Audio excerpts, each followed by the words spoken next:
Hello, everyone. Today, we're sharing a powerful motivational story about grit, growth, and the strength of a quiet old woman who said very little but taught everything.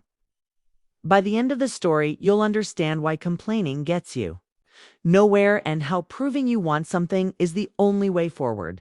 So stay with us till the end. Once upon a time, in a sleepy little town nestled between rolling hills and dusty farms, there lived an old woman named Grandma Elsie. She was short, soft-spoken, and always wore the same faded apron with little sunflowers stitched at the bottom. Most people thought she was just a quiet, retired baker who liked to sit on her porch with a cup of tea. But those who truly knew her knew she was something else entirely. Now, in the same town lived her 19-year-old grandson, Jamie.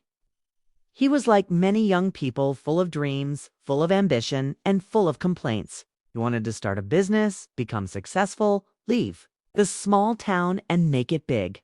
But every time something didn't go his way, when customers didn't show up, when his online ads failed, when people doubted him, he'd groan, sigh, and say, "It's not fair.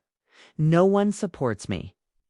One day, after his fifth rant in a week, Jamie plopped down on Grandma Elsie's porch and said, "What's the point, Grandma? I've tried. I really have. But the world doesn't care." She didn't say anything at first. She just sipped her tea slowly and stared out at the garden. Finally, she said, "You know, Jamie, back in my day, I baked over 100 loaves of bread. Every morning before the sun came up, my fingers cracked from the cold dough. My back ached, but I didn't complain."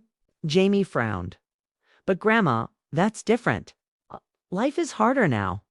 She chuckled softly. "Harder? Oh, honey, you have machines, phones, videos to teach you everything. When the bakery caught fire in '78, I rebuilt it with nothing but borrowed nails and burned fingers. Do you know what I told myself?" Jamie shook his head. "I said, stop complaining, Elsie. If you really want this, prove it." Jamie stayed quiet. Elsie leaned forward. "Everyone says they want something. But life's watching what you do, not what you say. Complaining is easy. Proving it? That's what separates dreamers from doers." "But what if I fail?" Jamie whispered. "Oh, you will fail," she said, smiling. "Probably more than once. I've failed so many times, I lost count. But each time I got back up, I earned something no one could take respect. Not from others, from myself." There was a long silence. Only the sound of the wind passing through the cornfield filled the air. Then she added, "So here's what you do. Wake up tomorrow at 5 a.m. I'll be waiting in the kitchen. Bring a notebook, no phones, no excuses." Jamie groaned. 5 a.m. Alex. Elsie gave him a look. "You said you want it, didn't you?" The next morning, with sleep still in his eyes, Jamie walked into the kitchen. On the table were 2 bowls, flour, and a rolling pin. "We're baking?" he asked. "We're working," she replied. "This is where it starts." 4 weeks, Grandma." Elsie taught him more than baking. She taught him discipline. She made him write business plans while dough rose.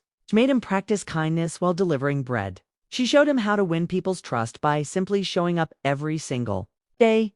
One morning, Jamie forgot his notebook. She made him run 3 laps around the garden before letting him back in. "No one's coming to rescue you," she said through the screen door. "If you want it, prove it." Eventually, Jamie opened a bakery right next to hers. His first customer, Grandma Elsie. She bought a loaf of sourdough, smiled, and said, "Tastes like someone finally stopped complaining."